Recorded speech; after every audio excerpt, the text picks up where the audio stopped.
한국서 어버이날에 한 어머님의 이야기가 소개가 되었습니다. 그때 그분이 101살 되셨던 할머니 어머님이셨는데 그 딸은 68세였습니다. 그 딸이 4살 때 아이 돌보던 부모가 그 아이를 등에서 실수로 떨어뜨렸는데 그것 때문에 그 온몸을 가누지 못한 장애를 입게 되었습니다. 그 후로부터 64년 동안을 이 어머님이 그 전신장애 만난 딸을 돌보아 왔습니다. 지금까지 그 어머님이 생존해 계시는지는 모르겠습니다. 나날이 늙어가시던 그 어머님이 제일 큰 걱정이 뭐냐면 자신이 죽고 나면 그 병든 딸을 누가 돌봐줄 것인가 하는 걱정이었습니다. 64년을 한결같이 그 장애 입은 딸을 돌봐오신 그 어머님의 사랑, 그 얼마나 지극한 사랑입니까? 그런데 그런 지극함 가지고도 안 되는 것이 있습니다. 그 간절한 사랑으로도 못하는 일이 있습니다. 언젠가는 그 딸을 떠나야 한다는 것입니다.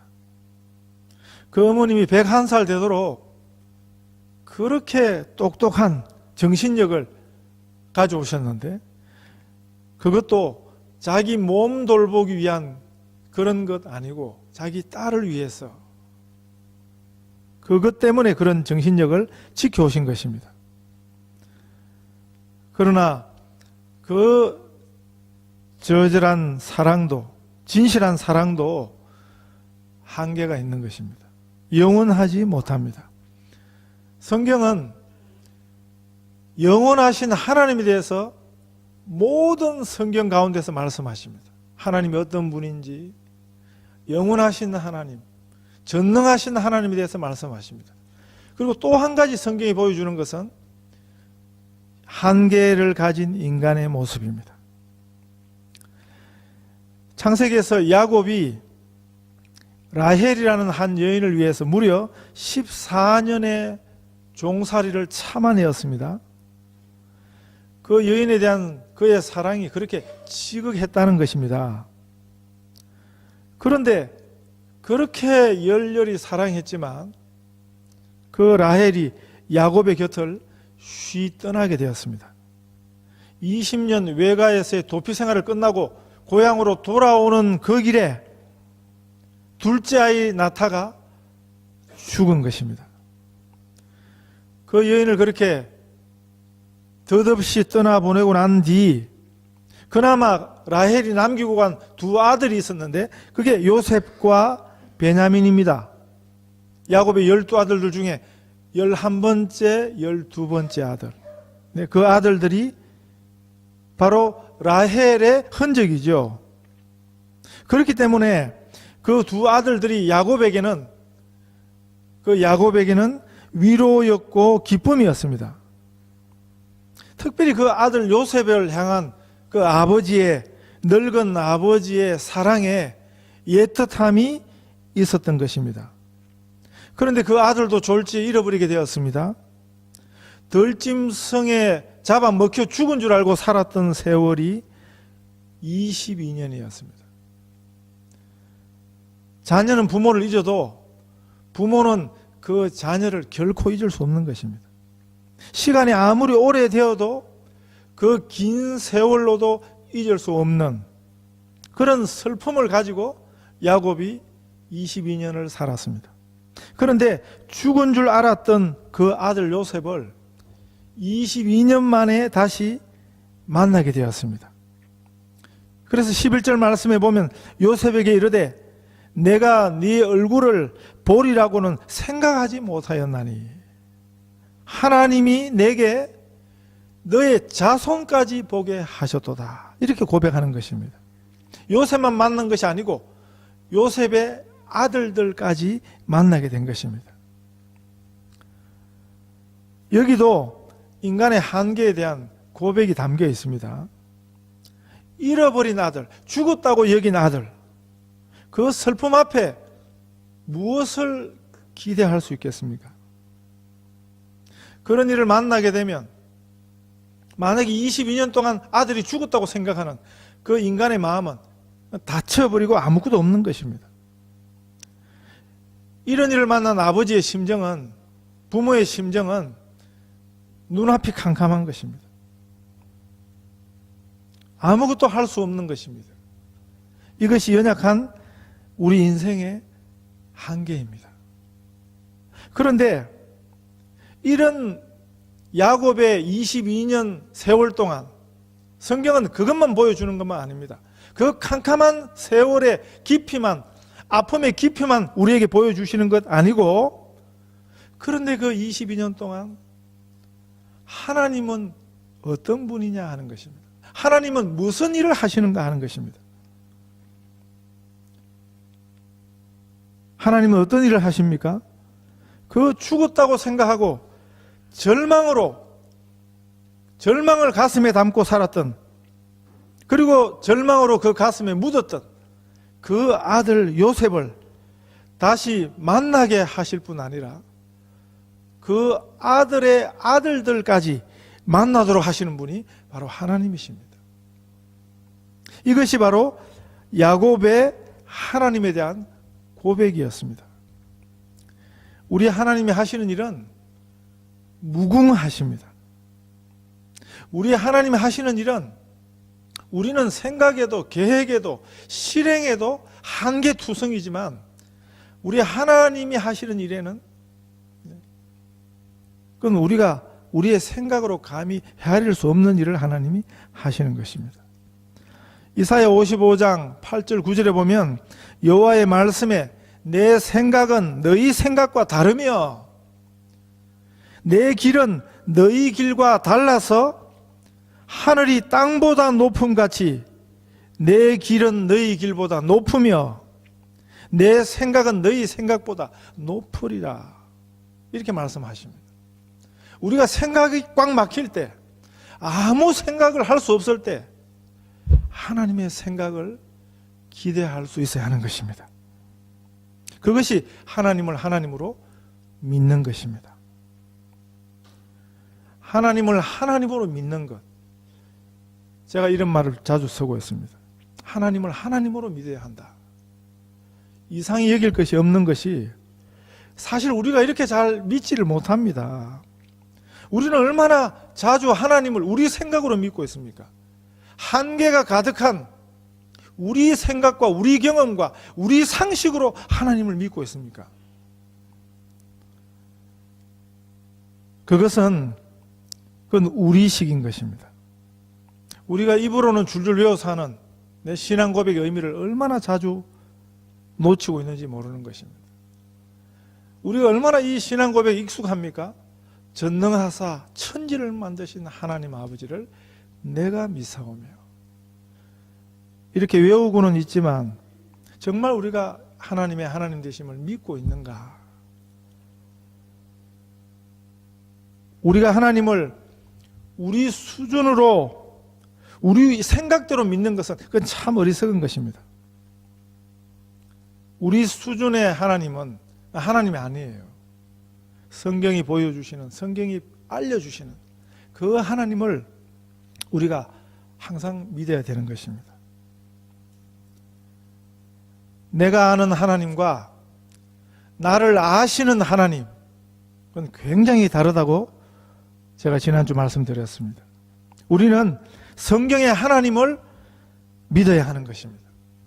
어떤 의미에서 성경의 하나님은 계속 반복되는 경우가 있습니다. 하나님이 어떤 분이고, 하나님께서 우리가 하나님에 대해서 새로운 것도 배우지만 우리가 성경을 대할 때마다 우리가 늘 대하던 그 하나님, 그런데 중요한 것은 그렇게 지식적으로 잘 아는 하나님을 우리가 제대로 믿지를 못한다는 것입니다. 하나님을 얼마나 많이 아느냐 하는 것보다 우리가 아는, 우리가 발견한, 우리가 배운 하나님을 하나님으로 고백하고 믿는 일이 우리에게 필요한 것입니다. 아는 것하고 믿는 것하고는 다른 것입니다. 우리가 아는 것만큼 믿는다면 얼마나 좋을까요? 그것이 또 인간의 한계이기도 한 것입니다. 거짓 믿음은 능력이 없습니다. 거짓 믿음은 생명이 없는 것입니다. 성경이 말씀하는 이 하나님을 하나님으로 믿을 때 바른 믿음의 능력이 있는 것입니다. 이 믿음의 진가가 있는 것입니다. 요셉은 이 믿음의 진가를 보여주는 사람입니다. 그가 만났던 상황에 관계없이 요셉은 형통의 삶을 살았습니다. 요셉은 사람들에게, 형제들에게 배반당했지만 형통했습니다. 요셉은 노예로 살았지만은 형통했습니다. 억울한 모함으로 감옥에 갔지만 요셉은 형통했습니다. 요셉이 바로보다 더한 총리가 되어서 그제서야 요셉이 성공했구나, 그렇게 생각하시면 성경을 잘못 보시는 것입니다. 요셉은 그전에도 성공했습니다. 어디에 있든지 어떤 어려움 앞에서도 주님과 함께 하는 그 삶이 요셉이 진짜 성공인 것입니다. 그것이 진짜 형통인 것입니다. 우리가 지금까지 보아왔던 것처럼 요셉은 찬송하던 노예였습니다. 요셉은 찬송하던 죄수였습니다. 그 요셉이 이제 하나님을 찬송하는 애굽의 총리가 된 것입니다. 우리들이 예수 믿고 산다는 게 뭔가, 우리 신앙생활의 진정한 의미가 뭔가, 이 창세기를 통해서 우리가 배워왔습니다. 다시 한번 점검해 보실 수 있기를 바랍니다. 우리가 예수 믿고 산다는 것은, 하나님을 하나님으로 믿고 산다는 것은 이건 참 귀한 일입니다. 이보다 더 좋은 일이 없습니다. 이 축복을 축복으로 누리고 사실 수 있기를 바랍니다. 야곱이 이제 그 생애의 수를 다하게 되었습니다. 그 험악한 나그네 길의 세월에 그 수를 다 채우게 된 것입니다. 창세기 47장 28절 29절에 보시면 야곱이 애굽 땅에 17년을 거하였으니 그의 수가 147세라. 이스라엘의 죽을 기한이 가까움에, 그렇게 기록하고 있습니다. 그리고 오늘 본문 48장에 보시면 이제 병들게 된 것입니다. 우리가 인생 살면서 뭐 굉장히 건강한 분은 병이 좀 적게 들고, 네, 시름시름 앓는 분은 자주 병 들지만, 그러나 죽을 병이 있습니다.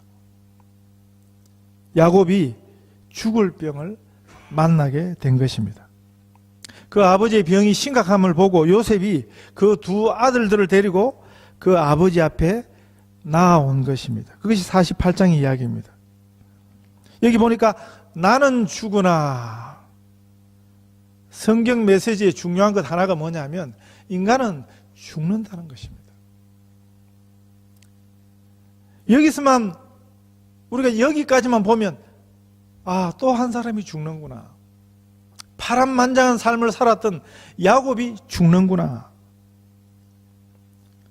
이 죽음의 이야기는 참 슬픈 이야기죠. 참 슬픈 장면이죠.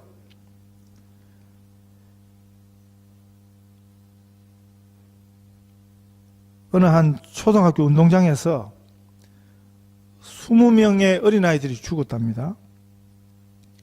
피구하다가요. 다른 데서 제가 이야기하니까 그때 어른들이 아이고 어쩌자고 또 그런 일이 일어났냐고.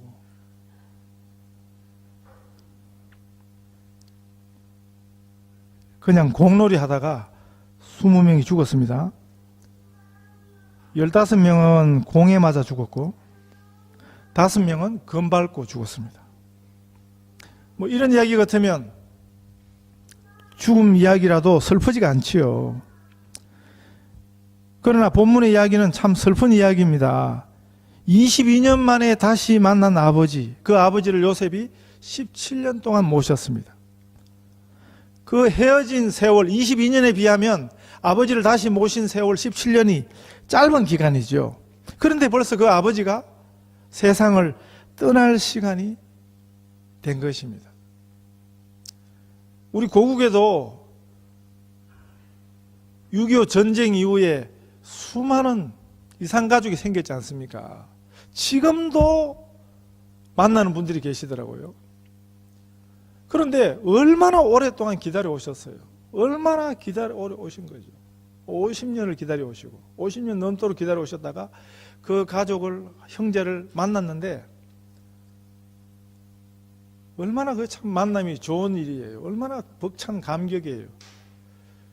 그런데 그렇게 기다렸던 가족과 형제를 잃어버렸던 가족을 만나고는 며칠 있다 그냥 돌아가시는, 이제 그분들이 이제 돌아가실 수명이 다 되신 거예요.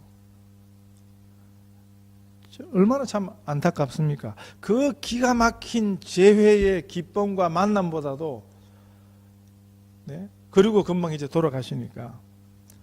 뭐 그런 경우까지는 아니지만 요셉이 만난 슬픔도 그런 거죠. 22년 동안 아버지와 생이별을 하고 있었는데, 그 아버지를 만나서 17년을 모시고 살았는데, 네? 그 아버지가 이제 죽게 된 것입니다.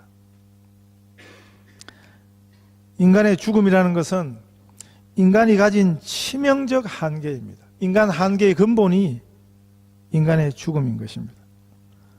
그런데 이 사실보다 더 중요한 사실이 있습니다. 성경은 그걸 보여주십니다. 그게 뭐냐면 인간은 죽어도 하나님은 살아계신다 하는 것입니다.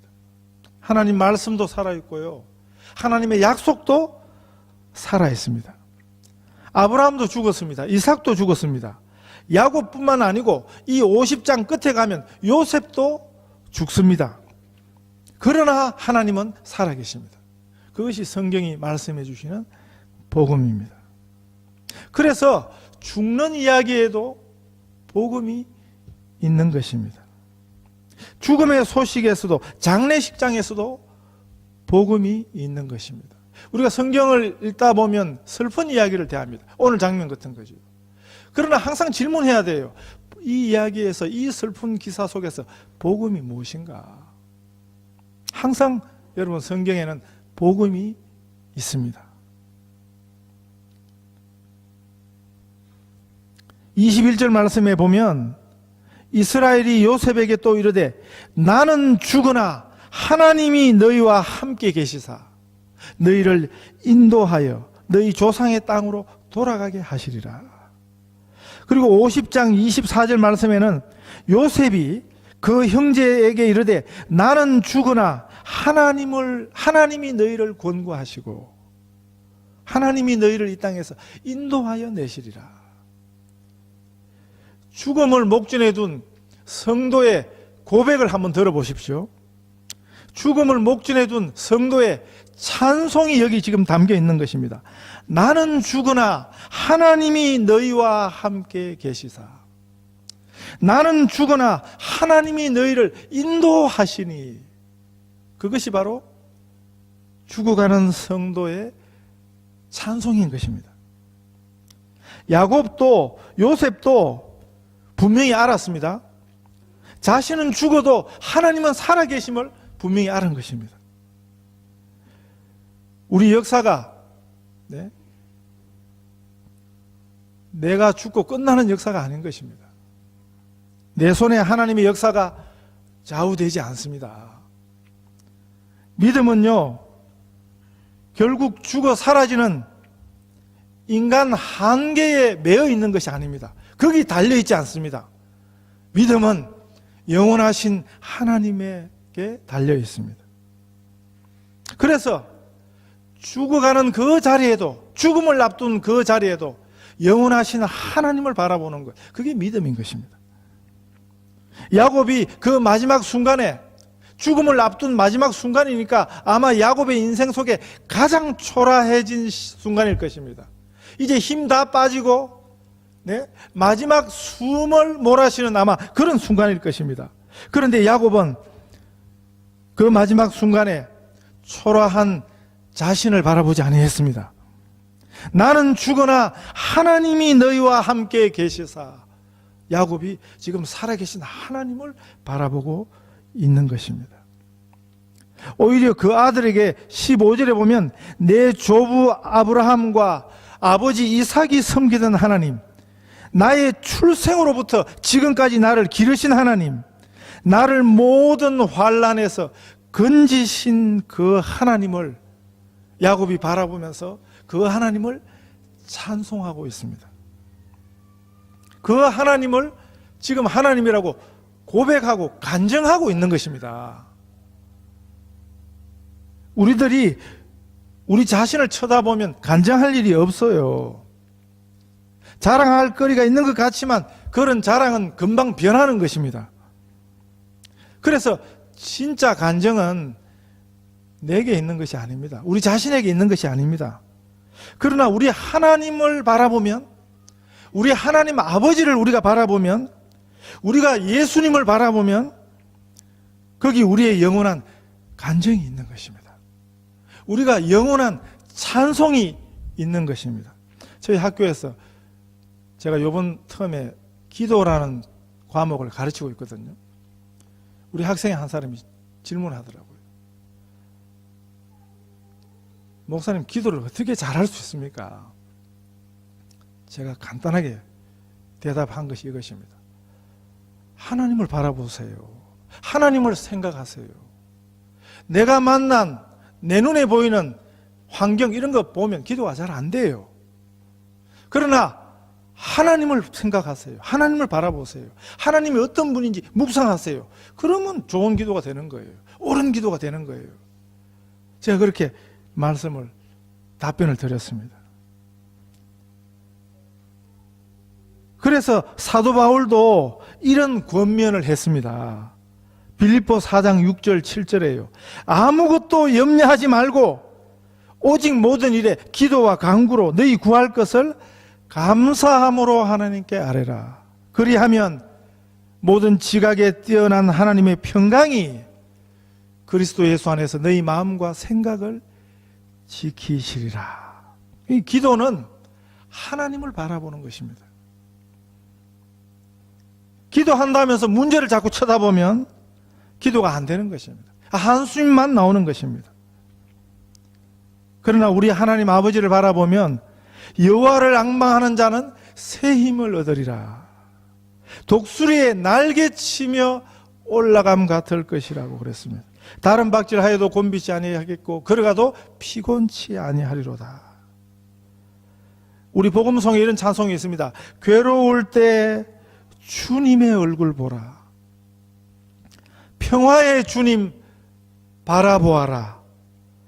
세상에서 시달린 친구들아 위로의 주님 바라보아라. 눈을 들어 주를 보라. 내 모든 염려 주께 맡기라. 믿음은 주님을 바라보는 것입니다. 믿음은 하나님을 바라보는 것입니다. 주님을 바라보았던 147세 된 죽기 직전에 이 노인에게도 마지막 사명이 있었습니다.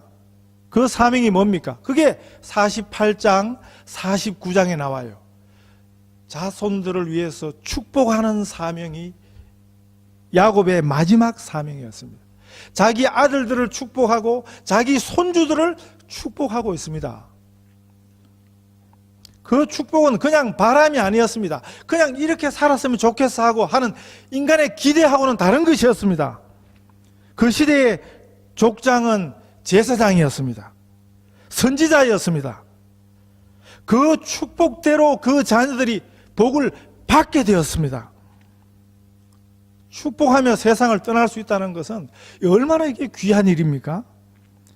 부산의 제 모교회에 제가 처음 예수 믿고 섬기던 그 교회에 충주에서 부산 대학에 유학 와 있던 대학생 한 명이 있었습니다. 얼마나 열심히였는지 주일학교를 위해서 얼마나 열심히 봉사하고 아이들 가르치는 일을 얼마나 열심히 하는지. 그때 대학생이었는데 집사로 임명을 받았습니다. 주일학교 부장으로 임명을 받았습니다. 주일학교 전도사 노릇을 대학생이 했습니다. 그런데 저한테 한 3살 형이었는데 굉장히 친하게 지냈습니다. 그래서 어떻게 그런 신앙을 갖게 되었는가? 자기 할머님이 그 집안에 혼자 믿으시다가 마지막 돌아가시기 직전에 유언을 하셨대요. 자기 아버지 형제들 모아놓고 손주들 모아놓고 예수님 꼭 믿으며 살라고. 그 유언을 받고는 그 가정에 예수님 전혀 모르는 가정에 전체 가정에 복음이 들어오게 된 것입니다. 그 아버지도 열심히 봉사하며 섬기는 신앙이 되셨고요. 이 아들이 이제 여기 부산에 유학 와서 그 작은 교회지만 그 교회를 열심히 섬기는. 여러분, 이제 내가 할 일이 뭐 남아있을까 이렇게 생각하는 순간에도 이 지금 성경이 뭘 보여줍니까? 147세 죽음을 앞둔 야곱의 마지막 사명, 자손들을 축복하는 것입니다. 얼마나 귀한 일입니까? 죽는 날까지도 우리는 사명이 있는 것입니다. 신권사님이 이제 또 뭐 은퇴하시겠다 이런 얘기 하지 마시고 우리가 행할 사명이 여전히 남아 있습니다. 우리가 전할 영원한 복음이 있습니다. 생명의 메시지가 있습니다. 인간의 한계 위에 계신 우리 하나님을 바라보고 사시는 우리 귀한 성도들 다 되시기를 축복합니다.